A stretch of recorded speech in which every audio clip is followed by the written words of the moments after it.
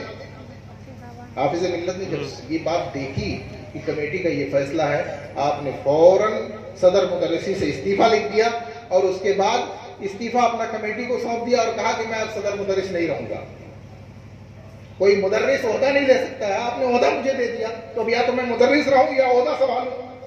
اور مجھے خدمت کرنی ہے جامعہ کی, مجھے خدمت کرنی ہے اشرفیہ کی, دین کی خدمت کے لیے آپ نے صدر مدرسی کے عہدے کو قربان کر دیا.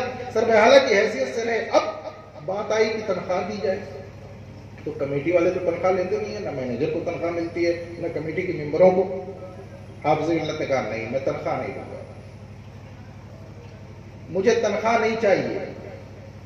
کہا حضور تنخواہ نہیں لیں گے تو کوئی اور ذریعہ آمدنی بھی نہیں ہے, گزارا کیسے ہوگا, کیسے کام چلے گا؟ اگر آپ تنخواہ نہیں لیں گے تو کام کیسے چلے گا؟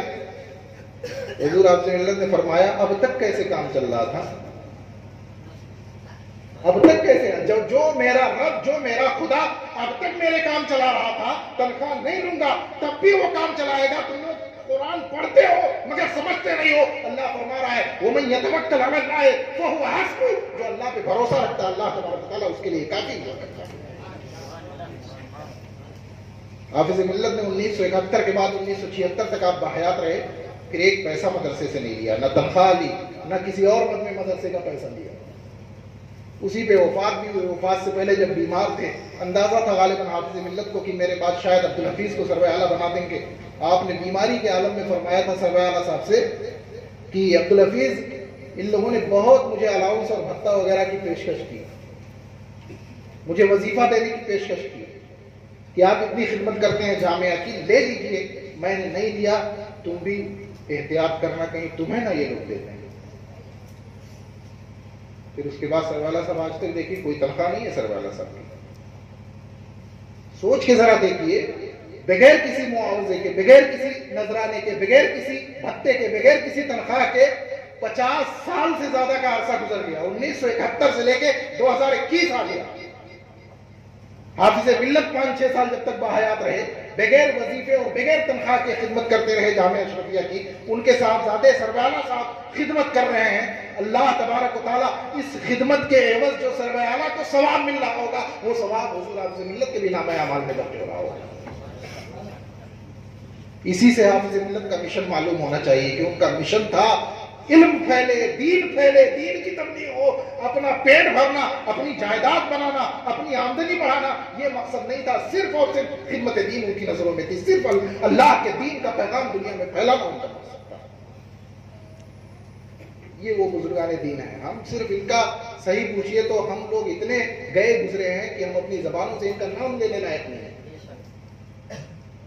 ان کے استاذ گرامی صدر الشریعہ بدر الطریقہ, ابھی میں بتاتا ہوں کہ پھر کیا ہوا. صدر الشریعہ بدر الطریقہ حضرت علامہ محمد علی اعظمی گھوسوی رحمۃ اللہ تعالیٰ علیہ, ان کا واقعہ میں بتاؤں. آپ بریلی شریف میں تھے, اس زمانے میں لاہور سے ایک جگہ آئی. یہ سب چیزیں ہم لوگوں کو سننا اور سنانا چاہیے. اس سے پتہ چلتا ہے کہ ہمارے بزرگوں کے اندر دین کی خدمت کے جذبات کیسے تھے. پریشانیوں میں رہ لیتے تھے, وہ جانتے تھے کہ ہم کس لیے پیدا ہوئے ہیں, ہم کس لیے یہاں. صدر الشریعہ کے پاس ایک جگہ آئی لاہور کی. جگہ کیا تھی؟ لاہور کی کوئی جامع مسجد تھی بڑی مشہور اس زمانے میں, شاید آج بھی ہو. اس مسجد میں صرف جمعہ پڑھانا تھا, صرف جمعہ پڑھانا تھا.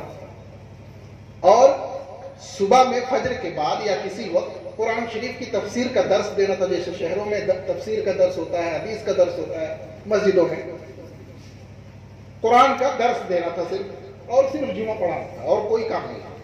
تنخواہ 500 روپے اس زمانے میں, 500 روپے. صدر الشریعہ نے مشورہ کیا اپنے بھائی سے, کوئی بھائی تھے ان کے, مشورہ کیا ان سے, کہا کیا کروں, جگہ آئی ہے, لاہور سے آئی ہے, مرکزی شہر ہے, بڑا پرانا شہر ہے, اور جگہ بھی ایسی ہے کہ مجھے صرف جمعہ پڑھانا ہے اور فجر بعد درس قرآن دینا ہے. کیا کروں, جاؤں یا نہ جاؤں؟ تو بھائی جو تھے انہوں نے کہا کہ حضرت چلے جائیے, بڑی آرام کی جگہ ہے, صرف جمعہ پڑھانا ہے اور صبح تھوڑا سا درس دے دینا, باقی آرام ہی آرام ہے, چلے جائیے. 500 روپیہ اچھی خاصی تنخواہ بھی ہے. صدر الشریعہ سنے, ناراض ہو گئے, کیونکہ اس میں معاملہ دیکھیے دنیا داری کا آ رہا تھا, نفس پرستی کا آ رہا تھا, جسم کے آرام کا آ رہا تھا, اپنے نفس کے آرام کا معاملہ آ رہا تھا. اور یہ بندگان خدا اپنے نفس کو آرام پہنچانے کے لیے نہیں جیتے تھے, اپنے نفس کو اللہ کے دین کے لیے لیے قربان کرنے کے لیے جیتے تھے، اللہ کے دین کو پھیلانے کے لیے اپنی جان کی بازی لگا دینے کے لیے جیتے تھے۔ جب سنا انہوں نے بھائی کا مشورہ کہ چلے جائیے، بڑی آرام کی جگہ ہے، صدر الشریعہ جلال میں آگے کہا میں آرام کرنے کے لیے بنا ہوں، میں آرام کرنے کے لیے پیدا ہوا ہوں، مجھے تم آرام کرنے کے لیے لاہور جانے کا مشورہ دے رہے ہو، میں ہرگز نہیں جاؤں گا۔ صدر الشریعہ نے 500 روپے ماہانہ تنخواہ کی وہ جگہ صرف اس لیے ٹھکرا دی کہ مجھے اللہ نے اپنے دین کی خدمت کے لیے پیدا کیا، آرام کرنے کے لیے نہیں پیدا کیا۔ یہ ان بندگان خدا کا خلوص تھا، یہ ان اللہ والوں کے دل کا اخلاص تھا کہ ہمیں دین کے کام کے لیے پیدا کیا گیا ہے، ہمیں دین کے کام کے لیے اللہ نے دنیا میں پیدا کیا ہے، ہمیں اپنے نفس کو آرام دینے کے لیے نہیں، ہمیں جائیداد بنانے کے لیے نہیں، ہمیں نفس کو آرام پہنچا کے خوشحالیاں سمیٹنے کے لیے نہیں، اللہ نے اپنے دین کے کام کے لیے۔ اسی لیے حافظ ملت جب مبارک پرانا ہوا کہنے لگے میں ملازمت نہیں کروں گا، میں نوکری نہیں کروں گا۔ صدر الشریعہ نے یہی کہا تھا جاؤ، میں تمہیں دین کی خدمت کے لیے مبارک پور بھیج رہا ہوں، ملازمت اور نوکری کے لیے تمہیں نہیں بھیج رہا ہوں۔ اور حافظ ملت جب مبارک پور آئے تو مبارک پور میں مدرسہ لطیفیہ مصباح العلوم کے نام سے چھوٹا سا مدرسہ پرانی بستی میں چلتا تھا، جہاں ابھی سروالا صاحب رہتے ہیں، جو گھر ہے اسی کے پاس، بلکہ شاید وہی مکان تھا، وہیں پہ چھوٹا سا مدرسہ لطیفیہ، کوئی نہیں جانتا تھا، قصبے میں بھی کوئی مدرسے کو نہیں صحیح سے جانتا تھا، قصبے میں بھی یہ حال تھا۔ صدر الشریعہ گئے، مسلسل 4 مہینے تک، اور ایک چیز اور تھی، پورے قصبے میں دیوبندیت کا اثر تھا، دیوبندیت غالب آ چکی تھی۔ مسلسل 4 مہینے تک ہر رات حافظ ملت علیہ الرحمہ نے مناظرے کے انداز میں تقریریں کی، لوگوں کے اوپر حق ظاہر کیا، دیوبندی جوابی جلسہ کرتے، حافظ ملت اگلے دن پھر جلسہ کرتے، پھر ادھر سے پروگرام ہوتا، پھر یہ جلسہ کرتے، بڑی تفصیلی روداد ہے۔ بیرون علامہ مفتی عبد المنان اعظمی رحمۃ اللہ تعالیٰ نے بڑی تفصیل سے یہ واقعات لکھے ہیں۔ 4 مہینے تک یہ پروگرام ہوا، صرف مذہب اہل سنت کو بلند کرنے کے لیے، مذہب اہل سنت کا پرچم بلند کرنے کے لیے حافظ ملت علیہ رحمۃ الرضوان نے 4 مہینے تک لگاتار جلسے کیے۔ جس محلے میں سنیوں کا جلسہ ہوتا، بغل میں کہیں اگلے دن وہابیوں دیوبندیوں کا پروگرام ہوتا، اس پروگرام میں جو وہ لوگ بولتے تھے پورا لکھ کر کے حافظ ملت کی بارگاہ میں آپ کے ماننے والے پیش کرتے تھے۔ شارٹ ہینڈ رائٹنگ اس زمانے میں بہت لوگ ماہر تھے، پیش کرتے تھے کہ حضور یہ ہے، 12 پنوں میں لوگ رپورٹ لکھ کر کے لاتے تھے کہ آج دیوبندیوں نے یہ بولا ہے، مذہب اہل سنت پہ ایسے اعتراض کیا ہے۔ حافظ ملت دن میں پڑھاتے تھے، 13 گھنٹیاں پڑھاتے تھے۔ آج ہمارے لیے 5 گھنٹیاں 6 گھنٹیاں مشکل ہو جاتی ہیں، 13 گھنٹیاں پڑھاتے تھے، اور اس کے بعد رات میں دیوبندیوں کے اعتراضات پر جواب دیتے تھے اور مذہب اہل سنت کی حقانیت ثابت کرتے تھے۔ 4 مہینے تک آپ نے اس طرح سے اہل سنت کا بول بالا کیا۔ 4 مہینے کے بعد جب پورا رانی ایک محلہ ہے مبارک پور میں، پورا رانی میں آخری پروگرام ہوا تو ایک تھانے دار تھے، مسلمان تھے، فہیم یا ایسے کچھ نام تھا ان کا، وہ آئے آخری جلسے میں اور اسٹیج کے پاس کھڑے ہو کے کہنے لگے کہ حضرت میں دونوں جلسوں میں رہا ہوں، میں تھانے دار ہوں، میری ڈیوٹی ہے ہر طرف دیکھنا، میں دونوں فریقوں کے جلسوں میں رہا ہوں، 4 مہینے سے میں دیکھ رہا ہوں۔ آج میں اعلان کرتا ہوں کہ اللہ تبارک و تعالیٰ نے آپ کو اور آپ کی جماعت والوں کو حق پہ بنایا ہے، آپ ہی لوگ حق پہ۔ پولیس والے نے جب یہ کہا، حافظ ملت علیہ الرحمہ نے سنا، اگلے روز سے دیوبندیوں کے سارے جلسے بند، سارے پروگرام بند، پورے قصبے میں اہل سنت کا بول بالا ہو گیا۔ اور پھر حافظ ملت علیہ رحمۃ الرضوان نے جب دیکھا کہ مدرسہ چھوٹا ہے تو مدرسے کی پھر تعمیر و توسیع کی۔ 1353 ہجری میں تقریباً اس کے 2 سال کے بعد یا 1 سال کے بعد 1353 ہجری میں گولا بازار میں جو بلڈنگ ہے 5 منزلہ، وہاں پہ مدرسہ قائم فرمایا، اور پھر پوری تاریخ ہے، 85 سال سے فارغین نکل رہے ہیں اشرفیہ سے اور پوری دنیا میں خدمات انجام دے رہے ہیں۔ بتانا یہ ہے کہ حافظ ملت علیہ رحمۃ الرضوان کی پوری زندگی ہم نے پڑھی ہے، پیدائش سے لے کر کے وفات تک۔ ان کی زندگی میں جو ایک سب سے نمایاں چیز ہم نے دیکھی ہے کہ ان کی پوری زندگی خدمت دین کے لیے، ان کا ہر عمل خدمت دین کے لیے تھا، ان کا ہر کام خدمت دین کے لیے تھا۔ وہ اگر مدرسے میں پڑھاتے تھے تو اس لیے نہیں کہ مدرسے میں نوکری کر رہا ہوں، ملازمت ہے میری ڈیوٹی ہے، میری ذمہ داری ہے، اس لیے نہیں، بلکہ اس لیے پڑھاتے تھے کہ دین کا علم طالب علموں کو دے دوں تاکہ یہ بھی دین کی تعلیمات دوسروں تک پہنچا سکے اور مذہب اہل سنت کی حقانیت دوسروں کے سامنے روشن کر سکے۔ یہ نیت لے کر کے آپ پڑھایا کرتے تھے اور کبھی اس میں کوئی لاپرواہی نہیں۔ آج بہت سارے ہم لوگ لاپرواہیاں بھی کرتے ہیں، حافظ ملت علیہ رحمۃ عثمان کی زندگی دیکھیے. آپ کو میں بتاؤں، ایک بار آپ کلکتہ گئے پروگرام میں، لوگ بلاتے رہتے، اشرفیہ کا اس زمانے میں یونیورسٹی بنانے کا پلان تھا، باہر تعمیر شروع ہو چکی تھی. پروگرام میں جب گئے تو وہاں ایک صاحب نے کہا کہ حضور ہمارے گھر پہ چلنا ہے. دعوت آپ نے قبول کر لی. کہا حضور میں رکشہ لے آتا ہوں. کہا اگر رکشہ لائیں گے تو کتنی دوری ہے، کیا کرایہ لگے گا؟ کہا کہ حضور 5 روپیہ کرایہ لے گا رکشے والا، اور یہاں سے سیدھے میرے گھر پہ وہ پہنچا دے گا آپ کو. آسانی سے آرام سے آپ پہنچ جائیں گے. آج ایمان سے بتائیے گا، دل پہ ہاتھ رکھ کے، ہمیں اور آپ کو کوئی آج دعوت دے کہ حضرت نریاؤں چلنا ہے، تو کہے کہ حضرت مدرسے میں آپ رہیے گا، میں گاڑی بھیج دوں گا، چلے آئیے گا. گاڑی کون سی؟ کرائے کی گاڑی کسی کی لے لوں گا، 100-200 لے گا، آپ چلے آئیے گا. تو ہم لوگ کیا جواب دیں گے؟ ٹھیک ہے بھیج دیجیے گا. یہی ہم لوگوں کا جواب ہوگا سیدھا سیدھا، ٹھیک ہے بھیج دیجیے گا ٹائم سے. حافظ ملت علیہ کلکتہ میں اجنبی شہر ہے. پوچھنے لگے کہ کرایہ کیا لے گا؟ کہا 5 روپیہ لے گا. 1970 کے آس پاس کا ٹائم ہے، 5 روپیہ بھی اس زمانے میں بہت تھا. حافظ ملت نے فرمایا کہ سنیے، میں آپ کے گھر پیدل چلوں گا، پیدل ہی میں آپ کے گھر جاؤں گا. یہ جو 5 روپیہ آپ رکشے کے کرایہ میں دینا چاہتے ہیں، یہ الجامعۃ الاشرفیہ کی تعمیر کے لیے دے دیجیے.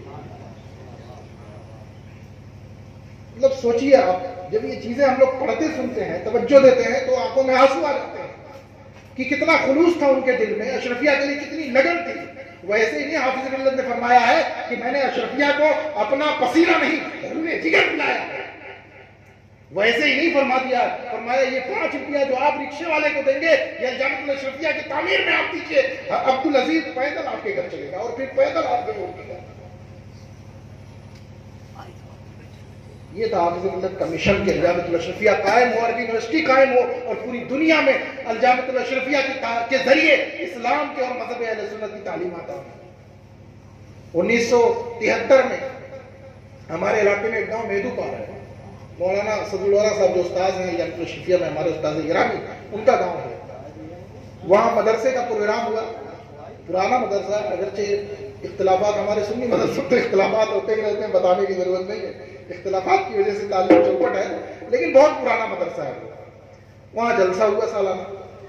حافظ ملت علیہ رحمہ کی دعوت دینے کے لیے لوگ مبارک پور آئے، دعوت دے دی. حافظ ملت نے دعوت قبول کر لی. اب 1972-73 میں سواریوں کا انتظام نہیں تھا. حافظ ملت سواری سے کسی طرح مہداول پہنچ گئے. اب مہداول سے آگے کیسے جائیں؟ مہداول سے جو لوگ مہدو پار گئے ہیں سیدھا مہداول سے، کچھ لوگ گئے ہوں گے ضرور یہاں، وہ جانتے ہیں بڑا ٹیڑھا میڑھا راستہ ہے. مہداول سے مہدو پار تک میں کم سے کم 50 موڑ ہوں گے، اور 15 کلومیٹر کی دوری ہے، اور راستہ بڑا خراب. جب آج اتنا خراب ہے تو آج سے 40 سال پہلے کتنا خراب رہا ہوگا، 50 سال پہلے کتنا خراب رہا ہوگا. مہداول پہنچے تو اب یہ ہوا کہ مدرسے سے گاڑی آ جائے گی. حافظ ملت نے پوچھا گاڑی آئے گی، جیپ آئے گی، تو کرایہ بھی تو لگے گا. تو کہا ہاں کرایہ لگے گا، دوسرے کی گاڑی اور جیپ والا کرایہ لے گا. کتنا کرایہ لے گا؟ تو لوگوں نے بتایا کہ حضور 50 روپیہ کرایہ ہے مہداول سے مہدو پار. جیپ والے جو آتے جاتے ہیں تو دونوں طرف کا جوڑ کے وہ ریزرو گاڑی 50 روپیہ کرایہ لیتے ہیں. حافظ ملت علیہ رحمہ کا اخلاص دیکھیے، مدرسوں کے معاملات میں اتنی لگن ان کی، ان کا خلوص دیکھیے. حافظ ملت نے فرمایا سائیکل ہے نا، میں اسی سائیکل پہ بیٹھ کے چلوں گا، لیکن 50 روپیہ مدرسے کا میں خرچ نہیں کرنا پسند کروں گا. مدرسے کا یہ 50 روپیہ خرچ نہ ہو، میں سائیکل پہ بیٹھ کے چلوں گا. اور ہوا بھی. حافظ ملت علیہ رحمہ سائیکل پہ 80 سال عمر تھی میرے دوستو، 80 سال عمر تھی حافظ ملت کی جب کا یہ واقعہ ہے. 80 سال کی عمر میں حافظ ملت علیہ رحمہ سائیکل پہ بیٹھ کر کے مہداول سے مہدو پار تک 15 کلومیٹر خراب راستے پہ پیچھے بیٹھ کر کے گئے. مگر وہ 50 روپیہ جو مدرسے کی تعمیر و ترقی اور فروغ کے لیے لوگوں نے چندے کے طور پہ مدرسے میں دیا تھا، وہ پیسہ خرچ کرنا گوارا نہ کیا، خود مشقت اٹھانا گوارا کر لیا، لیکن مدرسے کا پیسہ خرچ کرنا گوارا نہیں فرمایا. یہ حافظ ملت کی زندگی، یہ حافظ ملت کی تعلیم، یہ حافظ ملت کا اخلاص، یہ حافظ ملت کا عمل. ہم نام لیتے ہیں بزرگوں کا، ہم بہت چرچا کرتے ہیں اپنے بزرگوں کا, ہم ان کی بارگاہوں میں خراج عقیدت پیش کرتے ہیں, ان کی بارگاہوں میں اپنی محبتوں کا خراج پیش کرتے ہیں, لیکن کبھی ان کے جیسا بننے کی کوشش نہیں کرتے, کبھی نہیں کوشش کرتے کہ جیسے یہ تھے کاش ہم بھی ویسے ہو جائیں. حافظ ملت میں بتا دوں, حافظ ملت اب صبح قیامت تک کوئی دوسرا حافظ ملت آنے والا نہیں ہے. حافظ ملت تھے.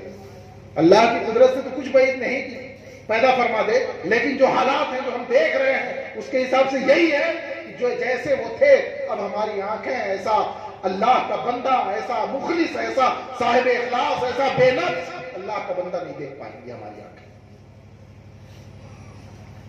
آپ نے الجامعۃ الاشرفیہ قائم فرمایا, طلبہ کو بڑی عزت دیتے تھے, علم دین حاصل کر رہے ہیں, اللہ کے رسول کا علم حاصل کرنے آئے ہیں, دین کا علم حاصل کرنے آئے, بڑی عزت دیتے تھے اور عوام سے بھی عزت کرواتے تھے, اور سارے طالب علموں کو ایک نظر سے دیکھتے تھے, سب کو ایک نظر سے دیکھتے تھے. آج ہمارا اگر مدرسوں کا حال یہ ہے کہ جو طالب علم ہمارا کام کرتا ہے نا ہم اس کو زیادہ اہمیت دیتے ہیں, دوسروں پہ ہم اس کو ترجیح دیتے ہیں. نہیں, یہ بالکل سماج کی جو حقیقت ہے وہ ہے بھائی, ہمارے سماج کا یہی حال ہے. سب کو ایک نظر سے حافظ ملت دیکھتے تھے. طلبہ کا آپ کے بیان ہے کہ طلبہ آپس میں کہتے تھے کہ حافظ ملت مجھ کو زیادہ مانتے ہیں, تو دوسرا کہتا تھا نا تم کو نہیں, مجھ کو زیادہ مانتے ہیں. یعنی وہ فیصلہ نہیں کر پاتے تھے, ہر کوئی سمجھتا تھا کہ مجھے سب سے زیادہ مانتے ہیں, اور سچائی یہ تھی کہ حافظ ملت سب کو نوازتے تھے, سب کو مانتے تھے, اور سب کی تربیت اسی انداز میں کرتے تھے کہ یہ دین کا سپاہی میں تیار کر رہا ہوں, دین کا سپاہی میں تیار کر رہا ہوں, دین پھیلانے والا, دین یوں کہہ لیجئے. میں آپ کو ایک بات بتاؤں, ایک نواب حبیب الرحمان خان شیروانی عالم گزرے, دادو علی گڑھ میں, آپ جانتے ہوں گے, ان کے نام کا ہاسٹل ندوہ میں ہے, رواق حبیب کے نام سے. وہاں بھی نہیں تھے وہ, بنیادی طور پہ خاندانی سنی ہی تھے, لیکن اس زمانے میں کچھ تعلقات رہے ہوں گے, کچھ رہا ہوگا, بہرحال معاملہ یہ نہیں معلوم مجھے. صدر الشریعہ سے ان کے تعلقات تھے, صدر الشریعہ علیہ رحمہ سے ان کے تعلقات تھے. تو انہوں نے صدر الشریعہ سے ایک بار کہا کہ دیکھیے اعلیٰ حضرت نے کتابیں لکھی, مولانا احمد رضا خان نے کتابیں لکھی, ہتھیار دے دیا سب کو, ہتھیار دے دیا اہل سنت کو. کوئی بدمذہب اب کسی بھی مسئلے پہ, اتنی کتابیں اعلیٰ حضرت نے لکھ دی ہیں کہ کوئی بدمذہب اب کسی بھی مسئلے پہ اہل سنت سے مقابلہ نہیں کر سکتا. جس مسئلے پہ دیکھو اہل بدمذہبوں کا کوئی اعتراض ہو, اہل سنت نے, امام اہل سنت نے, اعلیٰ حضرت نے کسی کو تشنا نہیں چھوڑا, باقی نہیں چھوڑا, ہر اعتراض کا جواب دیا ہے, اور اہل سنت کے تمام عقائد و معمولات پہ انہوں نے دلیلیں قائم فرما دی. کتابیں لکھ دی اعلیٰ حضرت نے, لیکن ہتھیار ہے, لیکن چلانے والا بھی تو چاہیے, چاہیے کہ نہیں چاہیے. مولانا حبیب الرحمان کا شیروانی نے کہا کہ انہوں نے ہتھیار تو تیار کر دیے, لیکن بڑے بڑے مدرسے کھول کر کے ہتھیار چلانے والے فوجی تیار کرنا, یہ کام باقی ہے. یہ کام اہل سنت میں نہیں ہے. دیوبندیوں نے اسے محسوس کیا, دارالعلوم دیوبند 1867 میں قائم کر لیا, ان کے مدرسے بہت جگہوں پہ بڑے بڑے قائم ہو گئے. تو مولانا حبیب الرحمان کا شیروانی نے کہا کہ ان لوگوں نے, وہابیوں نے پورے ہندوستان میں اپنے مدرسوں کا جال اسی لیے بچھایا ہے تاکہ ان کے پاس لڑنے کے لیے افراد رہیں, مقابلہ کرنے کے لیے لوگ رہیں, ہتھیار چلانے والے فوجی ان کے پاس رہے. ہمارے پاس ہتھیار تو ہے لیکن چلانے والے لوگ نہیں ہیں, کیونکہ ہم نے مدرسے قائم نہیں کیے. صدر الشریعہ بدر الطریقہ سے یہ بات مولانا نے کہی تھی, مولانا شیروانی نے کہی تھی. صدر الشریعہ نے خدمت دین کے لیے حافظ ملت کو مبارک پور اسی لیے بھیجا تاکہ مبارک پور ترقی کرے اور یہاں سے افراد تیار ہوں جو اعلیٰ حضرت کا دیا ہوا ہتھیار استعمال کر کے مذہبی کا غلط کرنا. حافظ ملت علیہ الرحمہ صرف دین کے لیے تھے مبارک پور, اور دین کے لیے اتنی مشقت برداشت کرتے تھے جتنی ہم اور آپ سوچ بھی نہیں سکتے. ان کا مشن تھا کہ طالب علم دین کے لیے مشقتیں برداشت کرے. فرماتے تھے خود اپنے شاگردوں سے, فرماتے تھے ہم لوگ آرام کرنے کے لیے نہیں پیدا کیے گئے, اور عالم وہ ہے ہی نہیں جو آرام پسند ہو, یعنی سچا عالم وہ ہے ہی نہیں جو آرام پسند ہو, صرف اپنے نفس کا آرام سوچتا ہو. عالم وہ ہے جو علم کے لیے، جو دین کے لیے مشقتیں اٹھاتا ہو۔ آج ہم لوگ تھوڑا سا سفر کر لیتے ہیں تو بیٹھتے ہیں درسگاہ میں تو جسم اٹھتا ہے، درد ہوتا ہے۔ بیٹا آج تھکے ہوئے ہیں، بہت زیادہ سفر کر کے آ رہے ہیں، پروگرام کر کے آ رہے ہیں، مگر حافظ ملت واہ ہے، حافظ ملت زندگی آپ کی واقعی ہم سب کے لیے نمونہ ہے۔ پروگرام میں گئے کلکتہ، واپس ہونے لگا۔ اچھا ایک بات اور ہے، ہم کو کوئی کہے کہ حضرت فلائٹ سے آ جائیے گا، اے سی فرسٹ میں آپ کا ٹکٹ کروا دیتے ہیں، ٹھیک ہے ٹھیک ہے ٹھیک ہے، بالکل راضی ہو جائیں گے نا فوراً، ہے نا؟ یہی تو ہے آج جو ہماری حقیقتیں ہیں، یہ تو بالکل کھلی ہوئی چیز ہے۔ لیکن حافظ ملت علیہ الرحمہ اگر کسی مدرسے کا پروگرام ہوتا، کسی ادارے کا پروگرام ہوتا اور وہ لوگ کہتے کہ حضور ہم لوگ فرسٹ کلاس کا ٹکٹ آپ کو ٹرین کر دے دیتے ہیں، حافظ ملت منع فرما دیتے تھے کہ مدرسے کا اتنا پیسہ خرچ کرنے کی کیا ضرورت ہے، مدرسے کا اتنا پیسہ، میں تھرڈ کلاس میں آ جاؤں گا ٹکٹ لے کر کے، تھرڈ کلاس میں ٹکٹ لے کر کے کہ اسٹیشن پہ جائیے، پلیٹ فارم پہ وہاں ٹکٹ مل جائے گا، ٹکٹ لیجیے اور چالو ڈبے میں بیٹھ کر کے چلے جائیے۔ حافظ ملت فرما دیتے تھے کہ نہیں، تمہیں فرسٹ کلاس کا ٹکٹ لینے کی ضرورت نہیں ہے، میں تھرڈ کلاس کا ٹکٹ لے کر کے چلا آؤں گا۔ گئے کلکتہ پروگرام، واپسی ہونے لگی تو ٹکٹ کے لیے گئے اسٹیشن پہ، ٹکٹ تو مل گیا، لیکن جب ٹرین میں گھسے تو اتنی بھیڑ تھی کہ جگہ ہی نہیں تھی بیٹھنے کی۔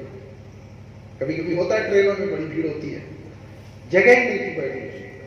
اب کلکتہ سے بنارس آنا تھا، کلکتہ سے بنارس آنا تھا، ٹرین میں بیٹھنے کی جگہ نہیں، کھڑے ہو گئے حافظ ملت، بڑھاپے کا وقت تھا، 70 سے 72 کے بیچ میں یا 75 کے قریب عمر تھی، کھڑے ہو گئے ٹرین میں، کلکتہ سے بنارس تک کھڑے کھڑے سفر کیا، بنارس تک کھڑے گئے۔ اب اس کے بعد بنارس سے اعظم گڑھ تک کسی طرح سواری سے آئے، راستہ خراب تھا اس زمانے میں، سٹیاؤں پہنچے، سٹیاؤں سے سواریاں نہیں مل رہی تھی، سٹیاؤں سے پرانا مدرسہ جو اندر قصبے میں تھا 7 کلومیٹر سے زیادہ ہے، سامان بھی ہے، کلکتہ سے آ رہے ہیں، صبح فجر کے بعد کا ٹائم ہے، سواری مل ہی نہیں رہی تھی سٹیاؤں میں، ہلکی ہلکی بارش بھی ہو رہی تھی، برسات کا موسم تھا۔ حافظ ملت نے اپنا سامان اٹھایا، لادا اپنا سامان، سٹیاؤں سے پیدل قصبہ مبارک پور تک آئے، مدرسہ پہنچے تو گھنٹی کا ٹائم ہو گیا تھا، گھنٹی کا ٹائم ہو گیا۔ اب آپ ایمان دل پہ ہاتھ رکھ کے بتائیں، ہم میں کا کوئی ہوتا اس طرح کلکتہ سے بنارس کھڑے کھڑے سفر کیا، مشکل سے سٹیاؤں پہنچا، پیدل 7-8 کلومیٹر سامان لاد کے سفر کیا ہو، ہم اور آپ پہنچیں گے تو سیدھے سامان رکھا، بیٹا جاؤ آج نہیں پائیں گے، بہت تھکے ہو گئے ہیں، آج ہم آرام کریں گے، یہی ہوگا کہ نہیں ہوگا؟ لیکن واہ رے حافظ ملت پہنچے، وقت درسگاہ کا ہو گیا تھا، طلبہ سے کہا آؤ، بیٹھے اور پوری گھنٹیاں 12 یا 1 بجے تک، جب تک درسگاہ کا ٹائم تھا، جتنی گھنٹیاں عام دنوں میں مبارک پور رہ کے پڑھاتے تھے وہ ساری گھنٹیاں حافظ ملت نے طلبہ کو پڑھائی، کچھ کھایا بھی نہیں، کچھ پیا بھی نہیں، ساری گھنٹیاں پڑھائی۔ اتفاق سے ابراہیم پور بغل میں گاؤں تھا اس زمانے میں، اب تو خیر شہر سے جڑ گیا قصبے سے، ابراہیم پور سے خبر آ گئی فلانے صاحب کا انتقال ہو گیا، حضور چل کے نماز جنازہ پڑھا دیں۔ گھنٹی ختم ہوئی 12 بجے، حافظ ملت بنا کچھ کھائے پیے جنازہ پڑھانے چلے گئے۔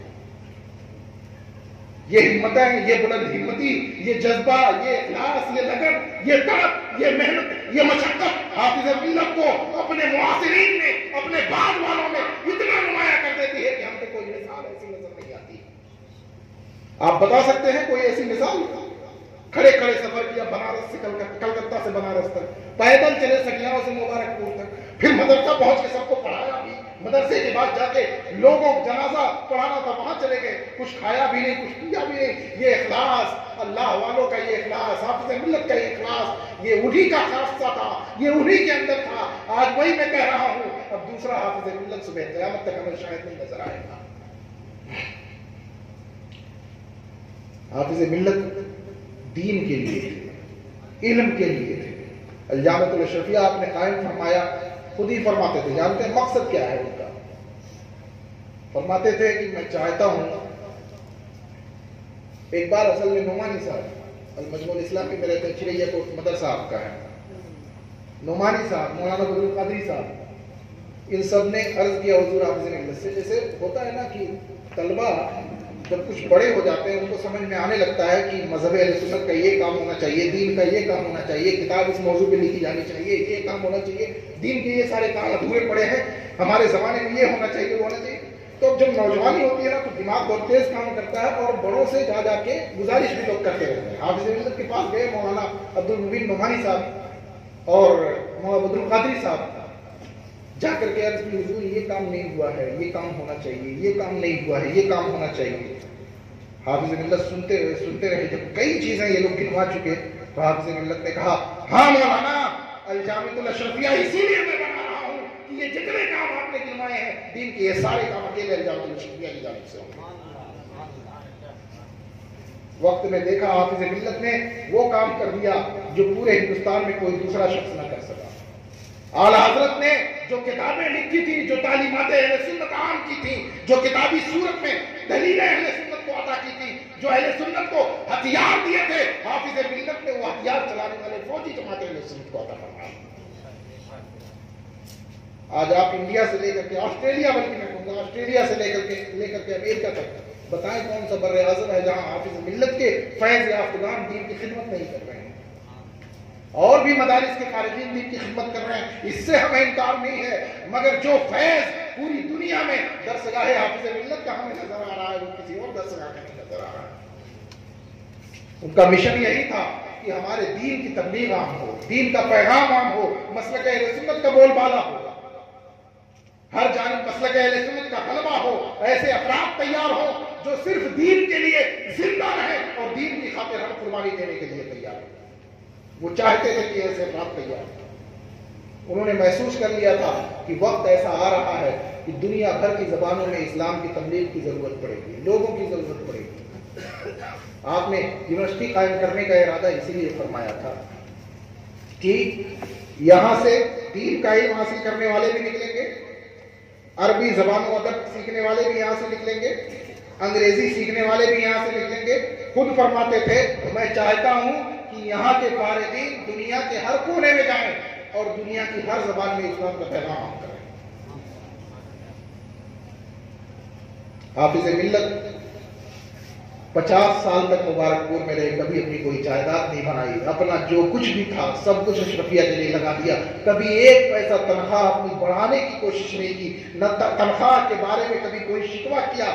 جو تنخواہ کمیٹی کی جانب سے متعین ہو گئی تھی, جتنی بڑھ جاتی تھی لے لیتے تھے, کبھی کوئی شکوہ شکایت اپنی زبان پہ نہیں آ گئی. یہی علامہ ضیاء المصطفیٰ صاحب دامہ ظلہ, ان کا بیان ہے کہ سن 71 میں معلوم رکھا, 71 میں یا 72 میں اشرفیہ میں ایک مدرس تھے. مدرسین کی تنخواہیں کم تھی. جب تنخواہیں کم ہوتی ہیں تو ظاہر سی بات ہے پرائیویٹ مدرسین کی تنخواہیں اگر کم ہوں گی تو دقتیں ہوں گی.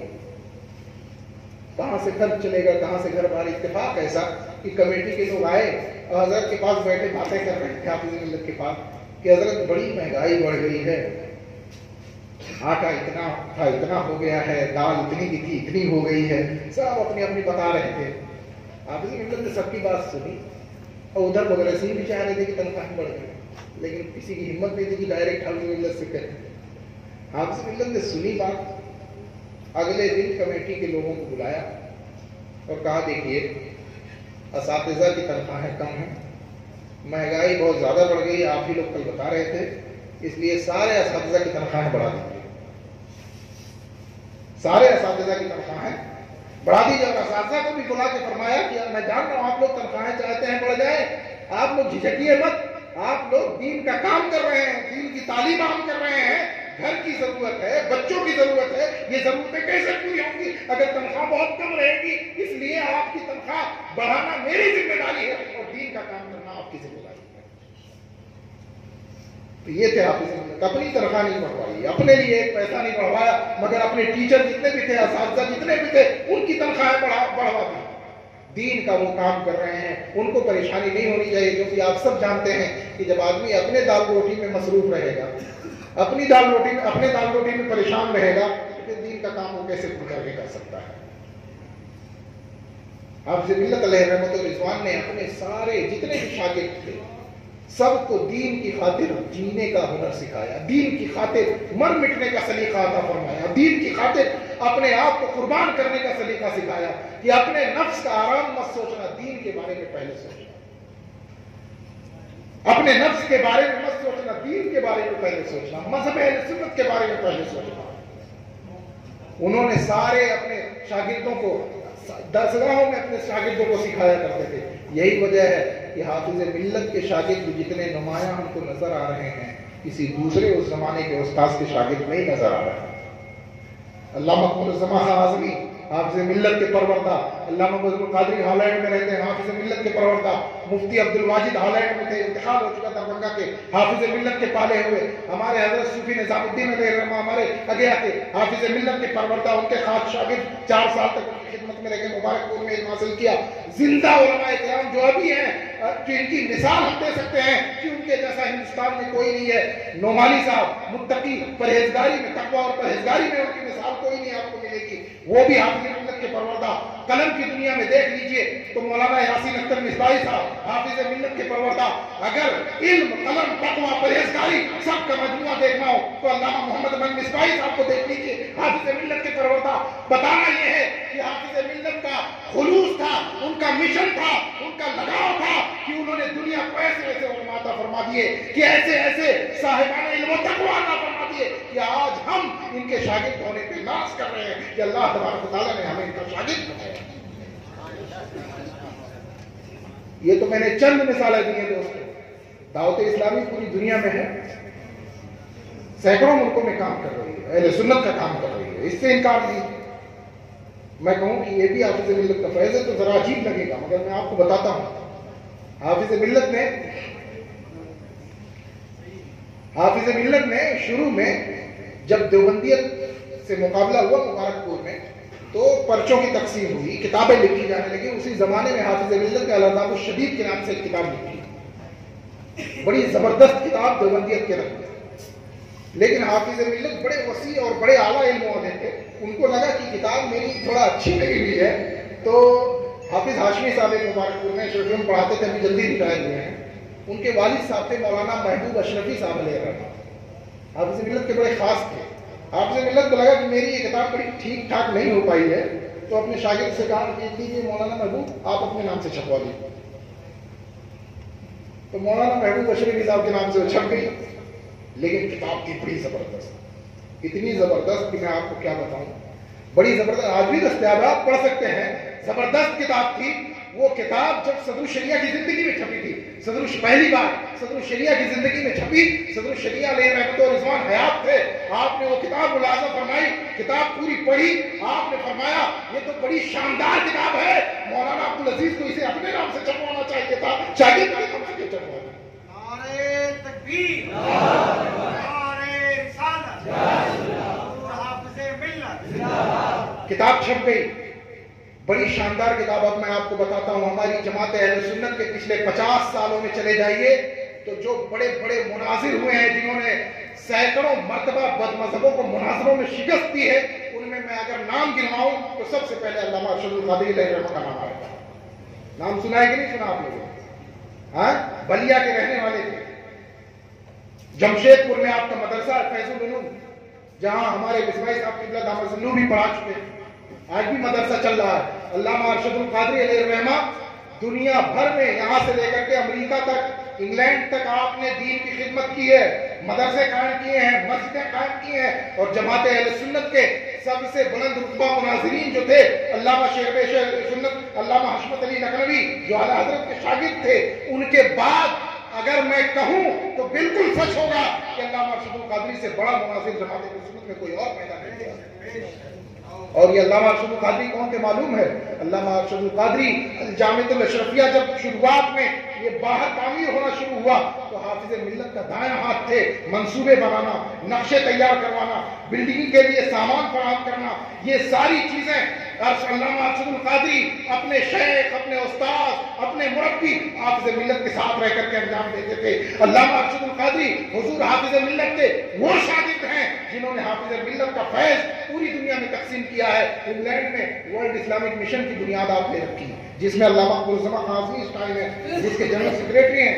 ورلڈ اسلامک مشن حافظ ملت کے شاگرد علامہ ارشد القادری نے قائم کیا۔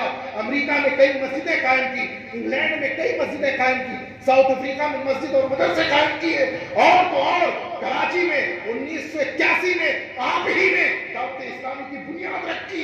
پتہ یہ چلا کہ دعوت اسلامی حافظ ملت کے شاگرد کے ذریعے قائم ہوئی. یہ بھی حضور حافظ ملت کا فیضان ہے، پوری دنیا میں تقسیم ہو رہا ہے. کراچی میں دعوت اسلامی آپ نے قائم کی علامہ ارشد صاحب نے، اور امیر آپ نے مجلس میں میٹنگ کر کے مولانا الیاس قادری صاحب کو بنایا. آج بھی وہ امیر ہے جماعت دعوت اسلامی کے. تو یہ بھی حافظ ملت کا فیض ہے. اللہ ارشد القادری کے ذریعے پوری دنیا میں تقسیم ہو رہا ہے. اخلاص کہیں ضائع نہیں جاتا. بندے کے دل میں خلوص ہونا، اللہ تبارک و تعالیٰ خلوص کبھی بھی ضائع نہیں فرماتا. ان اللہ لا یضیع اجر من احسن عملا. جو بھی کام اچھا کرتا ہے یعنی خلوص کے ساتھ نیک کام کرتا ہے، اللہ اس کا اجر ضائع نہیں فرماتا. اس کے خلوص کی برکتیں اسے دنیا میں بھی ملتی ہیں اور اس کا نام اعمال تو بلا شبہ بڑھ چکا ہوتا ہے.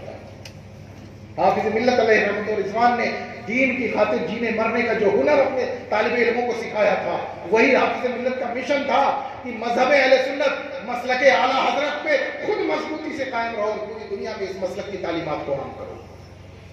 اسی کے لیے جیو، اپنے نفس کے لیے مت جیو، اپنے آرام کے لیے مت جیو. جیو تو دین کے لیے، جیو تو مذہب کے لیے، زندگی گزارو تو مذہب کے لیے، اور اپنے آپ کو ہمیشہ مذہب کے لیے قربانیاں دینے کے لیے تیار رہو. کہتے ہیں نا، اگر کسی کے گھر کا ماحول پتہ کرنا ہو تو اس کے بچوں کو دیکھ لو کیسی تربیت ہوتی ہے، گھر کا ماحول معلوم ہو جائے گا. اور کسی استاد کے بارے میں اندازہ لگانا ہو تو اس کے شاگردوں کو دیکھ لو، اندازہ لگ جائے گا کہ استاد کتنے پانی میں ہے. بہت بار اس کی مثال ہم لوگوں کی نظروں سے گزر چکی ہیں.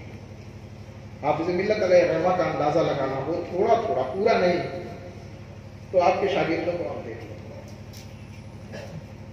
جتنے میں نے نام گنائے ان حضرات کو، ان سے پہلے بھی 85 سال سے علماء فارغ ہو رہے ہیں اشرفیہ سے. 85 سال سے علماء اشرفیہ سے فارغ ہو رہے ہیں. 1356 ہجری میں، سارے 11 ہو گئے. 1356 ہجری میں حافظ ملت نے بخاری شریف کا درس شروع کیا. 1356 ہجری میں.